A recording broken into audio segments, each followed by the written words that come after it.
யாத்திராகமம் அதிகாரம் 6. 4 பகுதிகளாக இந்த அதிகாரத்தை நாம் தியானிக்கலாம்.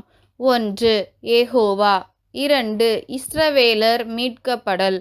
3. மோசேயின் விருத்தசேதனம். 4. முடிவுரை. 1. யெகோவா. ஆதியாகமம் 17வது அதிகாரத்தில் ஆபிரகாமின் 4வது தரிசனத்தின் போது முதன்முறையாக கர்த்தர் சர்வ வல்லமையுள்ள தேவனாக தன்னை வெளிப்படுத்தினார். அதன் பின்பு இந்த 6வது அதிகாரத்தில் மோசேக்கு தன்னை யெகோவா எனும் நாமத்தில் வெளிப்படுத்துகிறார். சர்வ வல்லமையுள்ளவர் எனும் நாமத்தில் ஆபிரகாமின் சந்ததியின் தேவனாக இருப்பேன் என்று உடன்படிக்கை பண்ணினவர் கிட்டத்தட்ட 430 வருடங்களுக்கு பிறகு அந்த உடன்படிக்கையை நிறைவேற்ற யெகோவா எனும் நாமத்தில் மோசேயின் காலத்தில் அறியப்படுகிறார். யெகோவா எனும் பெயரின் எபிரேய மொழி யாவே என்பதாகும். இந்த யாவே என்பது 4 எழுத்துக்கள் கொண்ட சொல். கர்த்தருடைய பெயரை வீணில் வழங்கக்கூடாது என்பதற்காக யாவே எனும் 4 எழுத்து சொல் உபயோகப்படுத்தப்பட்டதால் காலப்போக்கில் இந்த பெயரே வழக்கமாகி கடவுளின் உண்மையான நாமம் சரியாக இன்று வரை உச்சரிக்கப்படவில்லை. இன்றும் யாவே எனும் நாமத்தை யூதர்கள் உச்சரிப்பதை மிகவும் புனிதமாக கருதுவதால் அடோனாய் என்று கர்த்தரை குறிக்க வார்த்தையை உபயோகப்படுத்துகின்றனர். 2. இஸ்ரவேலர் மீட்கப்படல். ஆதியாகமம் 15வது அதிகாரம் 14வது வசனத்தில் ஆபிரகாமுக்கு கர்த்தர் இவ்வாறு வாக்கு கொடுக்கிறார். இவர்கள் சேவிக்கும் ஜாதிகளை நான் நியாயந்தீர்ப்பேன், பின்பு மிகுந்த பொருட்களுடனே திரும்பி வருவார்கள் என. அந்த வாக்குத்தத்தத்தை நிறைவேற்ற இந்த அதிகாரத்தில் கர்த்தர் ஓங்கிய கையினாலும் மகா தண்டனைகளினாலும் உங்களை மீட்பேன் என்று கூறுகிறார். மகா வாதையான தண்டனைகள் எகிப்தின் மேல் கடந்து வந்தது. எகிப்தியர் சுமத்தின சுமை நீங்கி விடுதலையாய் சுதந்திர தேசத்துக்குள் கடந்து சென்றதை பின்வரும் அதிகாரங்கள் நமக்கு விளக்குகின்றன. 3. மோசேயின் விருத்தசேதனம். கர்த்தர் ஆபிரகாமின் சந்ததியின் தேவன் என்றும் கானானை கொடுப்பேன் என்றும் சொன்ன உடன்படிக்கையின் அடையாளமே உடலில் செய்யப்படும் விருத்தசேதனம். மோசே இந்த அடையாளத்தை எகிப்திலிருந்து வருகிற வழியில்தான் பெற்றுக்கொண்டார். ஆனால் ஆபிரகாமின் காலத்தில் ஆண் பிள்ளைக்கு 8வது நாளிலேயே உடலில் விருத்தசேதனம் பண்ணப்பட்டது. இந்த உடன்படிக்கை நீ எனக்கு முன்பாக நடந்து கொண்டு உத்தமனாயிரு எனும் நிபந்தனையை உள்ளடக்கியது.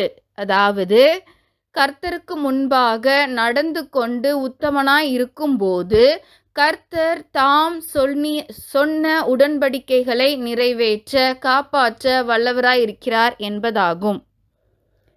விருத்தசேதனமில்லா உதடுகள் என மோசே குறிப்பிடுவதை இவ்வாறு நாம் எடுத்துக்கொள்ளலாம். உத்தமமில்லா வார்த்தைகளை பேசும் உதடுகள் என. உத்தமமில்லா பாவ மனுஷனுடைய வார்த்தைகள் பார்வோனுக்கு முன் எப்படி கணம் பொருந்தியதாயிருக்கும் என மோசே நினைத்திருக்கக்கூடும். மேலும் விருத்தசேதனமில்லாமை என்பது பரிசுத்தமில்லாமை அல்லது கர்த்தருக்கு முன்பாக சரியில்லாமை என பொருள்படும். மேலும் தன் சொந்த சகோதரரே தன் வார்த்தைகளுக்கு செவி கொடாத போது அந்நிய தேசத்து ராஜா பார்வோன் எவ்வாறு கர்த்தருடைய வார்த்தைக்கு செவி கொடுப்பார் என்பதும் மோசேயின் மனதில் எழுந்த குழப்பமாகும். முடிவுரை. ஆபிரகாம் தனி மனிதனாய் இருக்கும்போது கர்த்தரின் உடன்படிக்கையை விசுவாசித்தார். அவரது சந்ததி பலத்து பெருகி 12 கோத்திரங்களாய் பலத்த ஜாதியாய் திரளாய் மாறின போது கர்த்தர் சொன்ன வார்த்தைகளுக்கு அவர்கள் செவிகொடாமற் போனார்கள். மனமடிவினாலும் கொடுமையான வேலையினாலும் இஸ்ரவேல் எனும் பெருங்கூட்டம் சோர்ந்து போயின. இன்றும் நமக்கான உடன்படிக்கை நித்திய ஜீவன். சாத்தானின் அடிமைத்தனத்துக்குள்ளாயிருப்பவர்கள் எதிர்மறையான சிந்தனையினாலும் பாவத்தின் குற்ற உணர்வினாலும் சோர்ந்து போயிருக்கின்றனர். உடன்படிக்கையை நினைப்பதில்லை.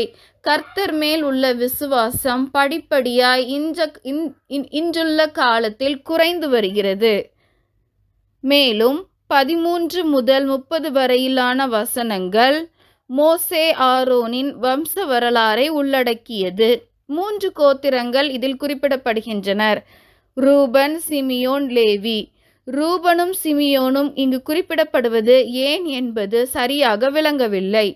ஆரோனும் மோசேயும் லேவியின் மகனான கோகாத்தின் வம்சவழியில் வந்தவர்கள். ஜெபிப்போமா.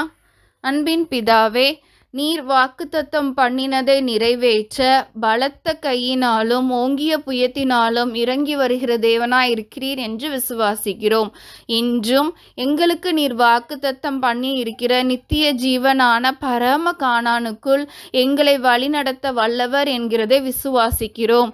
அப்பா, காலங்கள், சூழ்நிலைகள், அப்பா, சத்ருவானவனின் சதிகள் எங்களை மனமடிவினாலும் கொடுமையான காரியங்களினாலும் நிரப்பி இருந்தாலும் அதன் மத்தியில் தேவனை விசுவாசித்து பரிசுத்த ஆவியானவரோடு அப்பா பிரகாசமுள்ள மனக்கண்களால் உம்மை கண்டு கொள்ள கிருபை புரியும். எல்லா துதிகன மகிமை ஒருவருக்கே செலுத்துகிறோம். மீட்பர் இயேசுவின் மூலம் பிதாவே. ஆமேன், ஆமேன்.